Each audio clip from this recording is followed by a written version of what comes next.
Welcome back to episode 12 of The Dreamers. We bring on individuals who are inspiring the next generation. I'm Lee Rahman. And I'm Osman Musa, and today we're in New York City with two spine surgeons, Dr. A and Dr. Elvis, who have welcomed us in their facility today. So thank you for that.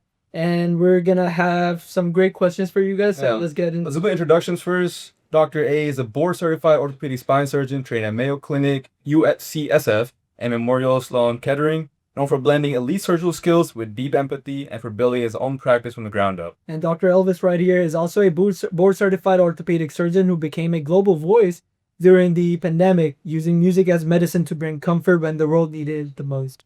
So, proving that healing goes far beyond the operating room. And together, they run Big Apple Spine Orthopedics and Pledge of Giving Full Foundation, built on partnership, purpose, and service. Let's get straight into it.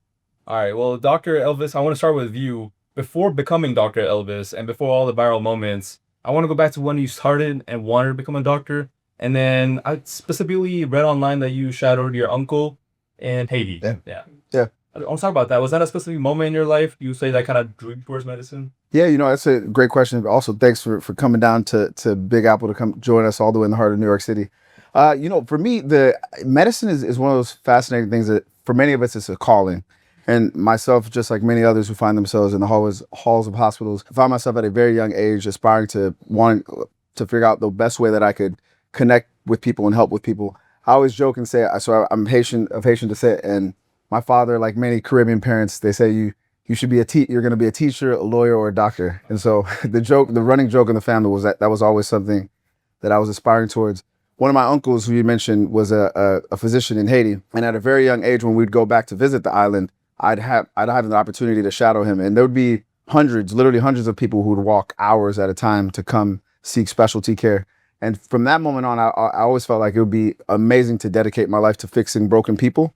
And after the earthquake in Haiti, where thousands of people who were just like you and I, walking around perfectly healthy, within a minute or two of an orthopedic undergoing orthopedic traumas, found themselves unable to walk, unable to engage in activities to take care of their families. It's amazing to see how one particular moment in life could change not only that person's life, but the nucleus of a family. So I dedicated myself to becoming an orthopedic surgeon at that time. And so for me, life prior to where I stand today was sort of lived like inversely. I think a fascinating part of life is that it's just like if you were to think to yourself, before you fall asleep at night, you have to behave as though you are asleep. So you prepare the bed, you lay down and you act as if you are asleep before you are that thing. And I think becoming a physician, becoming an orthopedic surgeon, you have to behave as if you are that thing before you are the thing. And so for me, it was essentially living life in reverse, training myself to imagine what it would be like one day to take a knife and to cut a human body open and to fix that person, the discipline that it takes, the risk mitigation that it takes. And so for me, that journey was almost lived in reverse. So I wake up every day and I pinch myself because this is almost like a dream come true, because I've planned every single day of my life to be here. And so it's a blessing and an honor. It's kind of like manifesting. You manifest it before you even decide to go to med school. So I actually love that a lot. It's like strong mindset, like you're going to do it no matter what. That's what you wanted to do. And you brought up your dad as well. You grew up with him in Miami. Correct. Yeah. What lessons did he teach you at a growing age that like still stick with you today? Yeah, which is a good question. My father, so I grew up with just my father. My father was in Haiti. He was a very wealthy businessman. In the 80s, there was a lot of political turmoil, which led him to flee the country. I was born in Miami, Florida. And so when my dad came here, he lost sort of all of his wealth and had to start from the ground up. And what I witnessed and what I observed from him was essentially the mindset that the world is as wide as you want it to be. And so the greatest gift that he gave me wasn't like a trust fund. It wasn't a bank account of money, but it was a mindset. And that mindset was that you can approach life as if it's an abundant, unending resource, or you can approach it with a scarcity mindset. And one of the things he taught me when we had no money was that it's easier to make $1,000 than it is to save $1,000. And so it's not necessarily just a monetary thing, but it's a way of thinking, a way of looking to create. And, Dr. A here, really exemplifies that, and that's one of the beauties of being where we are, is because we have this mindset of not looking at life as a period of scarcity, but an opportunity of growth. And so that's something that I share with patients and just sort of reformatting the mind. And my dad taught me that at an early age, and it really transformed my life. I love that actually. Love that. Yeah. Dr. A, I got a couple of questions for you now. You have created some of the most amazing institutions in the world, of course, and have had a successful career so far in orthopedic surgery. But what first pulled you into medicine specifically? Would you mind telling us that? I was a troubled youth and seemingly one without direction. And on one occasion, I went to the gross anatomy lab of my sisters as they were ahead of me in school. And I was fascinated by the design and the beauty of musculoskeletal anatomy. And I was drawn to that anatomy and drawn to the architecture of the human body. And yet at the same time, overwhelmingly convinced that I could never pursue a career in medicine, having been through what I've been through. And then a conversation was had with God. He can help me restructure my life. Then as penance for the wrong that I've done, I would serve him and his people. And for me, medicine became an avenue of paying back for the wrongs that I've done as a youth, initially. And it became a way for me to channel the only thing that I thought I was good at, which is ultimately caring. And then as you hone in, technically, I developed my hand-eye coordination because I did construction for 10 summers. And so orthopedic surgery was natural because I had the background of a similar repertoire of instruments, so to speak. And so for me, medicine was really the only option. I had no other option. And as I latched onto that ambition, I accomplished it. I love that. I love how you brought up that believing in God and going back to your faith brought you back, gave you a structure. Because a lot of people, especially kids nowadays, straight out of college, they don't have that. So they don't have a straight path and they're trying to find things that would help them guide through the finish line without going through the struggle. So that's something that a lot of people should get to. I mean, I started doing that as well during college time because when things got harder, I was like, all right, well, what is it? I mean, is everybody doing this? So I just started trusting in God a lot more, and that it didn't make the path easier in my opinion, but I think it just started giving me some sort of hope and some sort of like calmness that it's no matter what happens, it's going to be okay. So I love that. And I remember my mom told me one thing is always you mentioning that kind of stick with me is like following your faith is easier when it's hard in your life, but it's hardest when it's easy in your life. Like I feel like that's always sticks with me is like my faith is very important to me and it's kind of helped me guide my spirituality and anxiety sometimes. So whenever I do kind of think about faith is like it's a pathway for me rather than I see it as a obstacle. Fundamentally, you ought to mourn those without obstacles. Yeah. Because they don't know what they're capable of. Nobody knows, not even them. And they don't know how powerful they truly are because when you partner yourself with one who had intended for you to do great things, gave you the intellect, you sprinkle that with passion and hard work, that defines a genius. But it is perseverance through the obstacles that gives you that tenacity. And unless you persevere through something, how do people know what you're capable of? How do you know what you're capable of? You don't know what you're capable of. Right. And so don't mourn your troubles. Learn how to emotionally adapt to them and not let you break you. And just a moment ago, just as the thought crossed my mind, we had talked about with Elvis and maybe you guys, obstacles will cause you to fail, will fall. That's not the problem. You must fall so that you know what rising felt like. And yet when most fall, the danger is that you get used to crawling and you forget that you're meant to fly. Failure becomes your new comfort zone, and that's where dreams die. You fail, it amputates your belief in self, and it amputates your belief in God. You have no courage left to get down on your knees and pray because you're afraid of feeling what it felt like to fail. It cripples you. And how do you think your troubled youth has shaped you in the way that you are now today, the doctor that you've become today? Me overcoming who I was and entering into medical school and excelling was my personal experience that solidified in my mind that God is. Pretty powerful, actually. Very powerful. When you know that God is, you're never alone. And just 2 days ago, I was so overwhelmed. How do you, where do you go? When you feel like the walls around you are collapsing, lest I completely lose your mind. And so I go to the place where I know works. I open the scriptures. I read out of the book of Proverbs.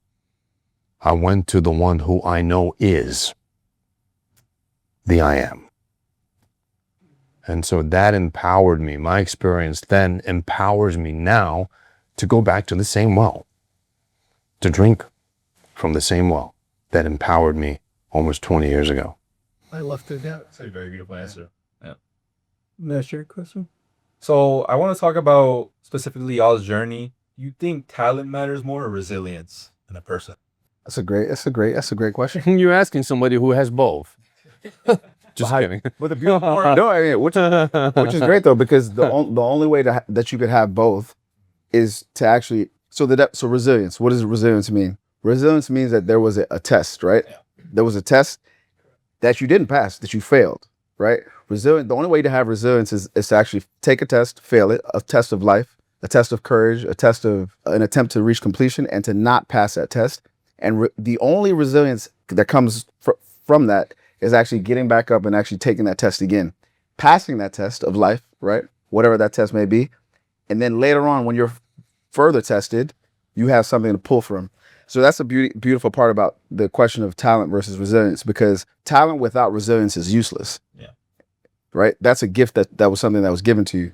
And so the power and the beauty of life is that first you take the test and then you learn the lesson. And when you talk about faith, the only way that you can go back to pull from that well of faith is that at some point in your life, when it looked like there was no way out, right? When it looked like there was no way forward, God pulled you out. The universe, whatever your belief system is. And then after you matriculate through life and you go through those moments of life, you become battle tested. And no matter how the storm looks, or no matter how dark things get, you know that at some point in life, when you had no way out, you were pulled out. And through those points of matriculation, then talent has a very, very different face, right? So you could look at like Michael Jordan talks about, like when they ask him, like, how do you feel when you're getting ready to take that shot? He just realizes that I've missed enough shots to know that this next one that I'm going to take Could be missed. right? Yeah. And I've lived with failure, I've lived with success, and I keep moving forward. So that's the beauty of life. And even in the process of like going through and matriculating through medicine, all of us go through those tests where you weren't the best version of yourself. Despite performing the perfect surgery, you had an adverse outcome. But that's what separates a junior surgeon from a senior surgeon, because a senior surgeon has seen it all, and they wake up the next day and they move forward. And so that's the power of having resilience. And I would argue, in my opinion, talent is useless without resilience, because once you reach that roadblock, if you don't wake up the next morning to take that next step, what's the point of talent? That's just a gift that was given to you. So in my opinion, I think that's what separates the good from the great. And I will resonate with that to say that if you're talented but not resilient, your greatest potential is good. But you take talent and sprinkle that with resilience, and you spell out greatness. Talent and hard work and resilience makes a genius. Mozart had a bunch of flops. Jordan didn't make it in the NBA Finals first year, second year out, right? Jordan failed. So did Kobe. Do you know what kind of mental strength you have to lose and then come back, to bust an Achilles and then come back, have your dad murdered and then come back? That's resilience. Resilience and talent makes genius. It makes champions. Now, in basketball, it's easy because you get the ring. championship ring. What is the life's equivalent of that for you? What is your MVP? Getting a degree? Showing up for your kids? Supporting your mom and dad? Building a practice? Getting that shiny object? What is your ring? Yeah. There's always more. And what failure do you have to overcome to face the next season? What is your next season? That's resilience. Resilience is failing, showing up, getting the ring. So get the ring. Yeah. Show up. And an example, I don't know if you guys watch boxing at all, but Anthony Joshua versus Andy Ruiz, really big fight, right? Andy Ruiz underdog, not a well-known name. Anthony Joshua, top of the world at that point, heavyweight championship. Anthony Ruiz beats him, not because he's more talented, he's resilient. He got knocked down, got back up, kept fighting. Anthony Joshua, really talented fighter in my opinion. But in that fight, just no resilience. He gave up, kind of. He got KO'd. Yeah, he got KO'd. Mhm. And like after that, he just stopped. Ref stopped the fight because he couldn't go on. So in my opinion, that's like a good example. Is someone so talented, top of the world, just lacked a little bit more resilience than a guy that's super resilient. It's not as talented, but in that moment, he showed so much more courage and resilience that he won the fight. So, But I'll bounce off of that. Sorry to interrupt. I'll bounce off on that and say he came back to the ring. yeah. And in the Christian narrative, a lot of people talk about Peter who stepped on the water and sank. There was a lot more disciples in that boat who never stepped on the water. And so when people do something that is courageous and they fail, it's easy for the critic to point out the failure. But in stepping out on water, you exemplify more courage than you did weakness in the sinking. Did you catch that? Because he did come back and did become the champion. He beat Andy Correct. the very next Correct. He came back. And Get a collect an offering on that. That's Yeah. for time. Yes. But to her. But I think that's the beauty of life, though. I think when people talk about failure and success, it's often because you're looking underneath a microscope, right? And so the difference between this is a telescope here, and there's a microscope. The microscope of life, that's how you define success or failure. So if you're looking very, very close at someone's journey, and you say, was this person a failure? It depends on what point you're talking, what point you're identifying. So like last night, Indiana University played University of Miami. Indiana University, it's the first time that they won a national championship in 140 years. So if you go back last year, 2 years ago, they were 3-9, for example. Sports is a good analogy of this because it's a microcosm of life. If you look at any person's life, if you look underneath a microscope at this particular day, this particular moment, that may look like a failure. But if you look out into the microscope and you zoom back out, that failure is probably the building block to success. And so oftentimes when we find ourselves like hyper focused on, man, I'm not doing what I want to do, I'm not where I want to be in life, it's because you're looking too close. When I applied to medical school, the first 2 times I applied, I didn't get in. If someone asked me, hey, are you a failure or success at this? You probably would call my life at that point a failure. I had probably $50 in my bank account, didn't get That in. much. Yeah, that much, which is quite a bit. Pretty good. And so if someone looked at my life at that point, my other friends might have just matriculated in medical school. That might have looked like a failure, but those moments taught me far more. And now if you look fast forward into my life where I was, a resident at Mayo Clinic, you could talk about the accolades, went to Harvard, et cetera, et cetera. Somebody may look at that and say, oh, wow, that's a success. But those moments that preceded it were vastly, vastly important to what I could be later on in life. So I think that's something that I always talk to medical school students about, is that don't look at your life underneath the microscope.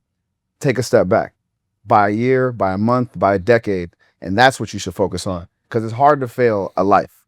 Broaden your perspective. Broaden your perspective. That's why I love combat sports so much, because at one point you're on top of the world, everybody loves you.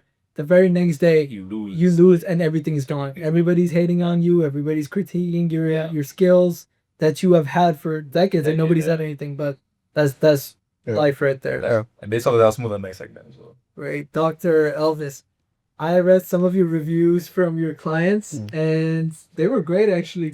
Surprising, right? I mean, what shocker at all? They were actually good. Surprising. Oh wow! I read the reviews. They're actually good, surprisingly. The reviews. I'm expecting something totally I different. did not read a single bad review for you. Oh, man. I write the reviews actually. Little people know I changed my name. Yeah, 100% of Google reviews. Your clients said that you are caring, empathetic, and deeply present. How do you stay emotionally available in a field that constantly demands so much from you, like surgery or orthopedic surgery in specific? That's a good question. I think Put the answer together in your head, because he's got the biggest heart that you'll ever find. Keep thinking. I like it. When you got so much love to give, you don't run out of love. When your calling is to serve mankind and to love them, you don't run out of that. It refuels on the more you give, the more you get. The more you give, the more you get. He's one of the most loving, caring people you'll meet. And the most level-headed. He's a stoic and a lover at the same time. And so that's what refuels, in my opinion, that's what I've seen. He's got so much love and care to give that there is no bottom to it. Now put your thoughts together. I appreciate it. It's actually, and I really appreciate that. For me, the most important thing is the realization that people don't really care how much you know until they know how much you care. And I think that's the beginning of medicine. So when you talk about artificial intelligence, you talk about all these different metrics of how to take care of a person, but taking care of a person is a unique connection, because as you said, listening is when you mentioned listening is the beginning of understanding.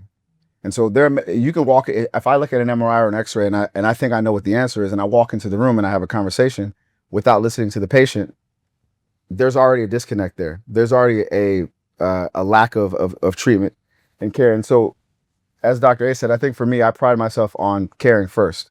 And if you care, it's very hard to do a bad job at anything in life if you actually care. If you deeply care, whatever it is that you decide to do will be a very, very different experience. And I think that's the beginning of how I approach medicine. That's what sets you apart from a lot of doctors, because you see a bunch of doctors with great academic records, but they just don't have that caring sensation or caring feeling. Empathy. That's the right word. Yeah. So I honestly would prefer my doctor to have that type of empathy as well. If I go in and if I feel like my doctor is not listening to me, or even just asking me how my day was, yeah, that would have that disconnect. So thank you for what you're doing. Thank you. I appreciate that. On top of all of this, I saw that during the pandemic time, you appeared on season 4 of The Masked Singer. How did that happen, and how were you able to manage a national television show like that with your surgery schedule? Yeah, that was quite a unique opportunity. Definitely one of the most like fascinating, jarring like life situations. I went from so I was in fellowship at the time, so I'm in surgery the entire week operating, and then I get a call. I thought it was a practical joke by a good friend of mine asking me to be on The Masked Singer, and then I was supposed to be in a giant serpent costume and singing. So I went from literally learning how to do a anterior cervical discectomy infusion, and then the following week I was in a giant costume singing on stage. But it goes to show, man, life is fascinating. It's never linear. It never goes this way. Like, these amazing parts of your journey will jar out. But it was definitely one of the most unique things. But the most fascinating part about it was coming back to the hospital and having people like just walk up. Were you really in a giant costume last week? And so it's a great thing, a great point to bring levity to the hospital, jokes with the patient. So definitely one of the coolest things I've done in a long time. Beautiful voice, by the way. I love. Thank you, brother. I appreciate it. Did you ever think that You have no idea what his voice is like, because you haven't seen him live. Yeah. His stage performance, his stage presence beats anything you'll hear online. I'm blessed. So I would say to any of the listeners, domestic or international, if he's got a concert somewhere, show up. You got to listen to the talent behind this guy's soul. I appreciate you, brother. You what? That was free. That was free. I got you. That was free. That was free. First one's free. First one's free. And did you ever think you were gonna go into the music industry or be a singer, or was it always medicine first and then everything else after that? No, 100% medicine first. That's always been, since I was young, since that was always been the North Star that guided every other decision that I made in life.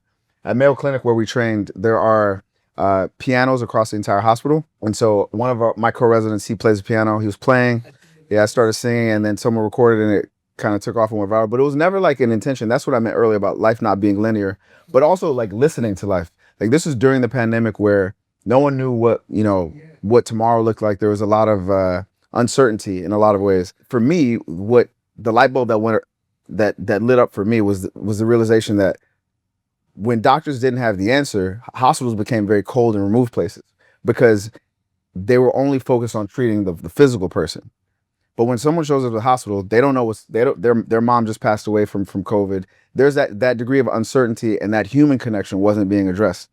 You know, for me, music was always something that I gravitated towards. And, you know, we always joke, this man knows probably more genres of music that he'll play around the clinic than most people that you meet. But music for me was something that I always gravitated towards. So for me, that rekindled my realization that humanity wasn't being addressed. And that's why I gravitated towards medicine. And other providers throughout that time found ways to connect with people, and connecting with a person. And we talk about this in our clinic. When someone comes, for example, when someone comes in to see me, say they may be having back pain or leg pain, but if you listen to them, they may be having some domestic issues, or they may be having issues with their job, and that level of stress can manifest itself physically. So for me, music was an opportunity to remind myself that I'm not here to just fix someone physically or address a physical ailment, but to also focus on that person. And for me, music can make anyone smile or laugh or cry sometimes. And so I was just blessed to be able to share both of those things in that space. And then Dr. A, I also came across a patient review. Oh boy. Oh boy. This is a good one. I wrote this actually. You were the first doctor in 12 years who truly listened, and then you even hugged them after they broke down.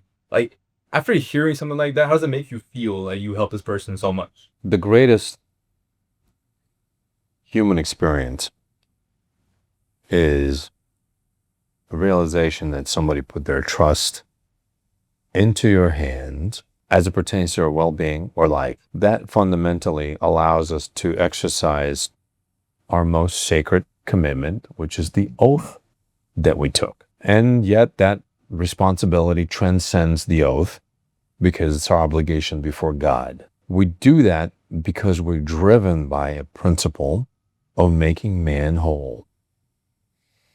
When you dedicate so much of your life to that notion, the sentiments of gratitude like that are the wind in our sail. However, a caution. Some of your most heroic efforts will generate no gratitude, and some of your most basic work will translate into novels. Human reaction to your service should never be the driving force of your sense of obligation to it. A lack of gratitude should never discourage you from repeated commitment. And gratitude should never encourage you, because human reflections on you ought not be the deviating factor of your responsibility. You will love on people and you'll do the right thing and they'll sue you. And yet you still show up because it's your obligation. So good reviews, they're nice, but I also have unhappy people. And whether somebody is unhappy because they have unrealistic expectations or somebody is really overwhelmed with joy, that doesn't change the fact that we have a responsibility to do. And if you high-five yourself too much when you get praised, you'll take yourself too far down when you get criticized. And so as good as it feels to read those comments, I don't read them, because these reflections are not for me. These reflections are memoirs of somebody's journey as to encourage somebody else to come. And so if you read the reviews and you find comments that say, well, this is one I want to go visit, don't base your commitment to any physician based on somebody else's experience. Come and meet us. Sit down right here. Who cares about a review? What I care about is the energy. Because I met people who I didn't want to operate on. And until you cut, that's not your problem. Yeah. And so you interact with people and say, I don't want this problem in my life. And you say, I'm not sure I'm the right one. And patients should do the same thing. until somebody operates on you, they're not your surgeon. They're your doctor. And once they make that incision, they're your surgeon. And everything else that follows that incision, it's on them. So make the right choice. I feel like building relationships with your patients is very important because that's how you build trust. Because at the end of the day, if you are going for surgery, especially for spine surgery, major surgery in general, you're trusting someone with your life. And you help people walk again, right?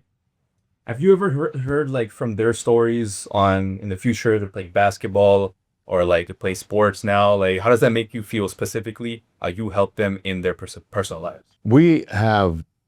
The problem with me is I have a tendency to get too close to people. And I've gone to their graduations and birthdays and weddings, and pretty much everybody I operate on has my cell phone number. And whether it's a notion of celebration or lamentation of some bad life event, I'm involved. But similar question, how does it make you feel? That is why we do what we do. And, we get texts and calls all the time, long letters of tremendous gratitude. And what I do is I push that off to the staff, because there will be days where we'll be so worn out and so discouraged. And then at just the right time, somebody will say, because of what you did, I have hope for tomorrow. And yesterday's despair is no more. That is why we do what we do. So when you feel like you have no strength left to keep going, press on. Because this is why we do what we do. And I send it to my implant reps. I send it to my neuromonitoring team. I forward it to the ladies in the front. If it's my patient, I send it to Elvis, our PAs, our billing people, because we are a collective movement geared at making man whole, functioning as a symphony. Without the ladies in the front, I can't do my job. And so everybody's involved. So every good outcome, it's a reflection of the team. So it makes me feel good because it empowers my team to persevere, to be resilient. In time of sometimes overwhelming fatigue, being discouraged, being tired, name it. Every positive emotion under the sun, we feel it. And every negative emotion under the sun, we feel that too. And somehow we find the strength to keep going. That's resilience. I love that answer. And how has the definition of success changed for you personally? From getting out of medical school, you have been one of the best surgeons in U.S., and then now you're a great, successful entrepreneur, having your own practice. How has that changed over the years? This is about a 2-hour answer. But allow me to summarize. To understand what success is, you have to understand who you are. And we talked about this a little bit. What defines you as a person? Not your name or cultural background, not your training or the diplomas on the wall. Who are you? What moral compass drives you? And over time, the waves of life will beat you to near death. So that soaked and cold in metaphor, you'll look in the mirror. Will you recognize who you are? Success is being able to accomplish all that you set out to accomplish and still recognize the person who looks back at you in the mirror. And when you founded this practice in 2023 or 24? Mm-hmm. Right. And starting that practice, what was one thing that you wanted to get it right? It was intentional. Was it the place, being in the Wall Street, being in the financial district? The team? Yes.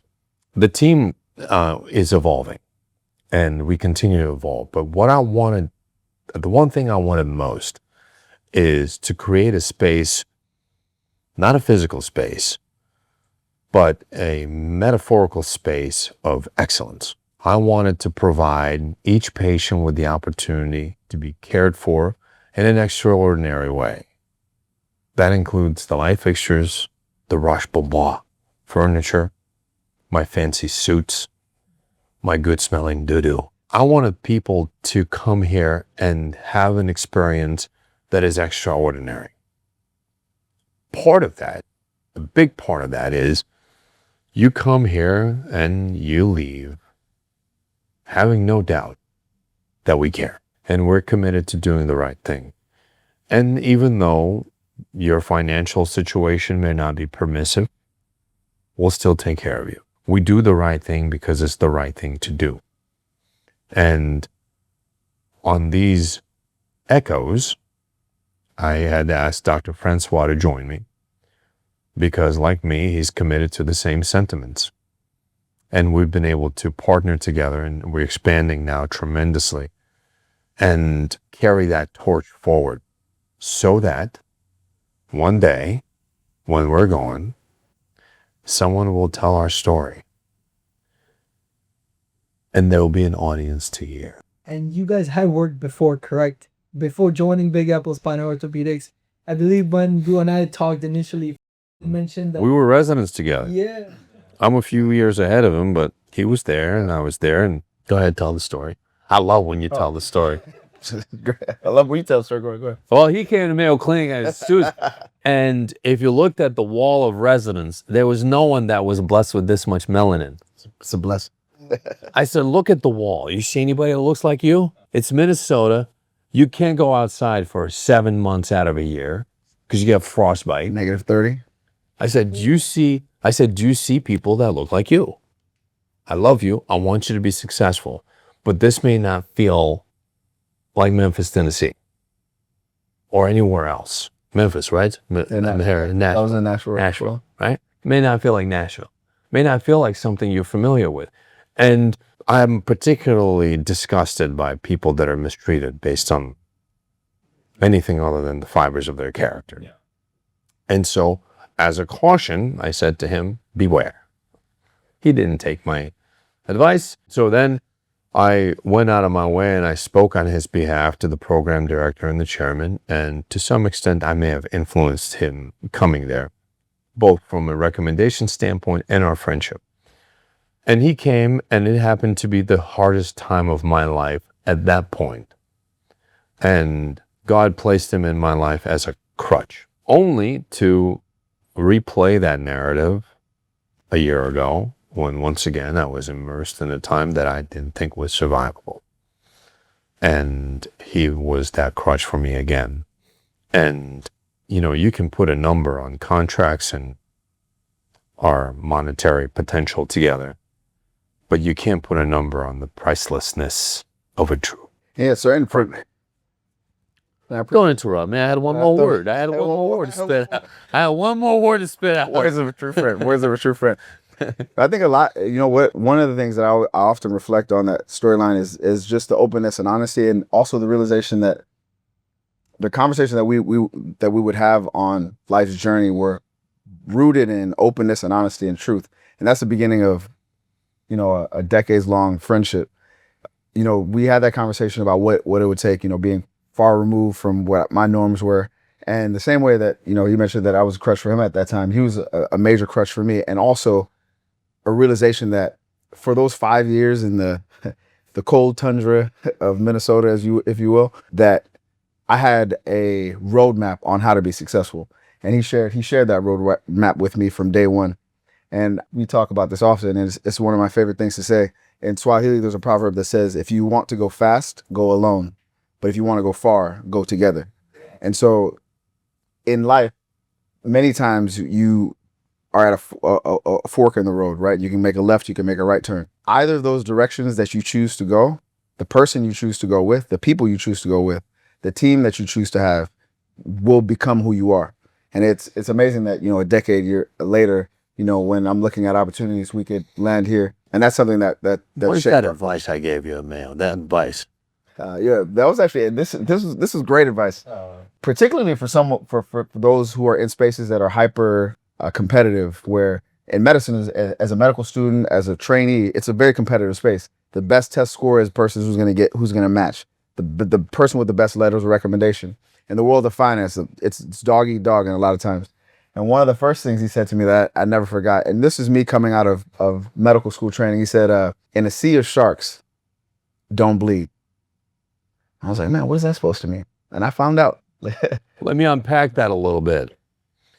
We have a tendency to share our dreams and goals. I'm guilty of that. Share with people as if they are our greatest confidants. And our surroundings are just so enthused and making our dreams come true, not realizing that we're surrounded by dream breakers. You may be vulnerable at home with your spouse, and you share it at work. People will take advantage of you and your wife. You may lament your financial situation, and people will squeeze the last dime out of you. In a sea of sharks, don't bleed. Don't be vulnerable to people. Find the one true friend whom will go with you. We will fight at sea. We will fight. And we will fight in the air. Find that one friend who will fight with you no matter where, no matter what. And Talk to him. the one friend that you could, and be careful and cautious about who you share your dreams with. Because to that point, you have dream breakers, but sometimes when you share your dreams with the wrong person, they'll try to wake you up. And the power of a dream is that a dream is at some part of it is not realistic, right? If you look at anyone who's achieved anything marvelous. Thank God, I've had some dreams recently. What's your inspiration for all the outfits that you pick? That's a funny question because I get up in the morning and put it together. There is no inspiration. I am the inspiration for myself. I dress the way that expresses my boldness, but at the same time, fun personality. But if you're dressed so well, and you're mean, you're an overdressed asshole. If you're dressed to the T and yet evil, you're an overdressed candidate for hell. But if you line the inner chambers of your heart with the finest of linens, it is subject to no moth. It will never be out of vogue. Next year, I won't wear this suit. But if your character is made of silk and linen, of some principles that are not shakeable, that will always be in style. I dress because I like to be addressed a certain way. I don't like bro. I like sir. But at the same time, I heard a man once say, a well-dressed man is a more confident man, and a more confident man is a more productive man. In our line of business, it's all about productivity. And so I think better if I'm dressed up. And so most of my days, I'm in a suit. I mourn those who are always in gym clothes and yet never work out. What a paradox. Yeah. All right. I was gonna say before we get the little break, you two remind us of us too, because we're on a similar way where we went to school together but never talked once in those 4 years. 4 years of high school. High school. Looked at him, I was like, I don't leave this man. But then in college, I think our sophomore year, we landed an internship. Like we landed the same internship, Same department. same department, and we sat in a room across from each other for 10 weeks. And during those 10 weeks, that's how we became really good friends. And since then, it's about to be 4 years. 4 years, yeah. And it's funny, he's my first Pakistani friend. Well, Yeah. And kind of how you guys' friendship and bond is created is, you kind of mentioned trust. Trust is such an important thing when you talk to someone and kind of just unload yourself and don't have to worry about anything kind of, like misuse or use against you. That's kind of the friendship I had with him, like. blessings. But yeah, that's kind of, That's been really. and then I guess we can move on to the last segment. Yes. Dr. Elvis, I want to specifically bring up this again, the practice is you joined a little bit after it was started. What convinced you this partnership was worth investing in? I think in life, you can view life as sort of this. You're on an island, and you're trying to figure out where to set your sails, what direction to go, north, east, west, and it could be daunting to most people. Like, what do I do next? What's my next move? What's the next step? For me, it's always been, what is the North Star and what is my purpose in life? And I've often realized that once you know your why, once you know the objective, the purpose of your life, everything else starts to fall into place. Then you know that you don't need to go north. You don't need to go south. These are the coordinates and this is the direction. And when you meet people in life who share a similar sort of trajectory and a similar sort of life goal and life purpose, alignment starts to happen in your life. And so when we first met, over a decade ago, we identified him as a friend first more than anything because we shared similar life goals and similar trajectories. One, God is the source of my foundation and purpose in life. And so for me, I've always viewed my life as not necessarily decisions that I was making for myself in isolation. And a very powerful way to view that is to think that if God wrote the book, why are you holding the pen? Like for me, the objective was to always just turn the page and learn the lesson on that page and turn the page. And so when I was thinking to myself, what's my next step? Where would I go next? I was looking at different job opportunities across the country. I was thinking about doing more music and doing more medicine. But when I got the call from Dr. A about what he was hoping to build here and what he had started to build here, it was deeply rooted in what I hope to share and the legacy that I'd hope to leave on this earth and on this planet. And that's to make each person that you meet better, simply better. And so here we're in the sort of the financial capital of the world, so to speak, on Wall Street. But it's really the breadbasket of opportunity in a lot of ways. And so when we talked about what could we scale and what could we do, what's the future vision, at every point it aligned with my future and what I thought we could build together would be something worth building. And I think for me, you two talk about how you two met, in high school and how you didn't have much of a conversation then. And then you talked about somehow some mysterious happenstance way that you all found yourselves both working at the same place, sitting right across from each other. And it seems like all these things are just happenstance. But I always say that, coincidence is God's way of staying anonymous. The things that you think are just happening around you are not happening around you. They're happening for you. And so this was an opportunity that I felt aligned with me in my purpose of how I could take care of patients with music with medicine and outside of medicine with music. And as a brother, I identify that the lessons that we've shared, the journey that we've been on in life in previous moments have always made me better. And I hope to take our brotherhood and our friendship to make patients better, to make the city better, and to make people that we meet better.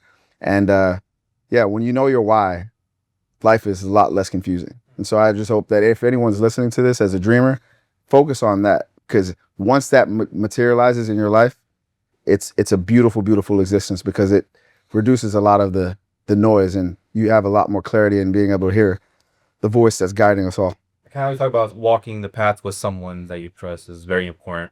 And I kind of want to talk about for young physicians specifically, between independence and partnership, one hard truth that you would find about success that's really hard to get in both of those fields or perspectives. That success is not a destination, it's a direction. So oftentimes people are just looking at I hope I can become a doctor, or I hope I can become a champion, or I hope I can win XYZ, or I hope one day I'll open up my bank account and I see X number of dollars. Once you get there, you're going to realize it's not what you thought it was. And then you have to wake up tomorrow and you have to live that day. The direction is much more important than the destination that we all seek in life. And anything that's ever happened to me, whether it was the dream job or the dream residency or that beautiful girl, it's like, man, if I only got her number, man, my whole life will be different. Or whatever it is in life. Huh? Which one was that?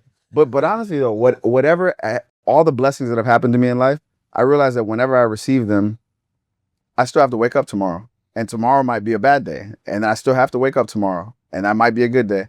And so for me, when I think to the lesson I'd like to share with the young physicians is that life is like an EKG, right? So an EKG looks like this. It goes up, down, up, down. And I was talking to this one guy. He was like, man, sometimes I just wish I didn't have all these high moments and these low moments in life, and I just wish it was much more still. And if you look at an EKG, it still is dead. Still is dead. Yeah. There's no life here. Yeah. Right. So these high moments remind you that, hey, I might have a low moment at one point, but just wake up tomorrow. And the one last thing I'd like to share with future physicians or anyone who's on a journey looking towards life as what does success mean, it's the realization that if you're having the worst day of your life or the worst year of your life, just wait. And if you're having the best day that you've ever had, just wait. There's more. Because the only constant is change. So wherever you, whatever it looks like, it's just gonna go like this. And don't run away from those low moments. Embrace them, like embrace them and learn from them. And that analogy of life being a book that God wrote is that your purpose is simply to learn that lesson on that page and turn the page. Yeah. And so it's not a destination, because if you stop reading a book halfway through, you don't know what that book meant. Yeah. And it's the same with your life. Like, you have to turn the page. You have to have those high moments, those dark moments, those moments that you didn't do that well on that test. The moment when a fellowship director tells you, I don't think you're going to match here, which actually, I won't name the institution, but NYU, when I rotated there as a med student, and I really wanted to stay in New York City. And I was like, man, my family, they live in Long Island. I really want to match here. And I did match. They didn't rank me to match. They ranked me 2 or 3. They didn't rank me to match, but I ended up matriculating at Mayo Clinic. And when that viral video kind of took off, and I was doing all these TV shows and everything, I won't say the name. This time I won't say the name. But one of the doctors who actually didn't match me first called and said, I'm proud of you. I'm proud that you didn't let that moment define you, and look at you now. And we really wish that we ranked you to match. So that's what I mean about, like, the microcosm of life, is that if you look too close, you're going to lose sight of the whole thing. Just allow yourself to take a scale back. Always take a step back. Yeah. And you can't get lost. Thank you both. Yeah. This is it. We're at the end, but before we wrap it up, I want to give a chance to both of you and to say anything that we may not have covered. Any last thoughts to the young dreamers out there? These moments, highs and lows, that Dr. Francois mentioned, I have had so many of both. And in the moments of complete despair, it's so good to have somebody like Elvis in my life to lean on. Do not go through life's success, its joys, or its failures alone. For there will be a time where you might convince yourself you can no longer endure. Don't listen to that voice. Number one. And number two, through the moving hand of time, the tide comes in and it recedes. And the apparent treasures of this world and success has a tendency to change people. And the analogy that I gave to you gentlemen before we started is a crashing wave on the sea of pebbles. You come in the next day and the pebbles are gone. It's a different multitude of them. But if you look at a rock that stands firm, the waves will beat on it daily. The decades will wear it, yes, but it remains standing as a rock.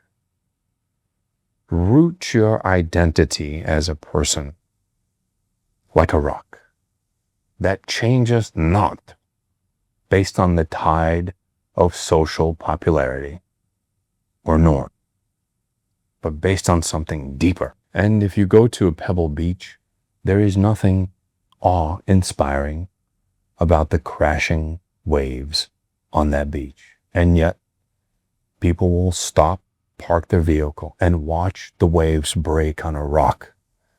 What a scene that is. May the waves of your life break against the moral character of who you are.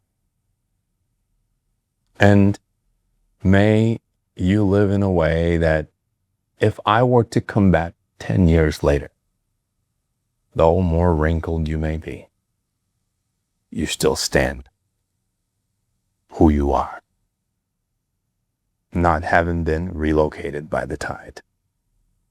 Because the worst realization is realizing that one day you look in the mirror and you don't recognize yourself anymore. Don't let the beating seas of life reweave the fibers of your character. Stand strong and grounded in who you are today. And change now. Thank you so much, Dr. I love that. Dr. Love that. Elvis. Love that. This has been an amazing conversation. I loved the guidance you gave out to the students as well as like us too, because we have a long career in front of us as well. And I got to learn a lot from you both today. So thank you for giving us the opportunity to interview you. This was an amazing experience for us. Thank you. You're welcome. Yeah, thank you so much. Again, every time we have someone on the podcast, I feel like we always learn something new. And today, I feel like I've learned a lot. It was really worth it coming to New York and seeing you guys because not only give us like motivation, but life advice as well, which is really important for us, you know. And again, for viewers, audience, if you really like this podcast and this gives you something to think about, dream big, but also align yourself with goals, you know, and like how Dr. A mentioned. But again, if you like the podcast, subscribe. We'll see you guys next time.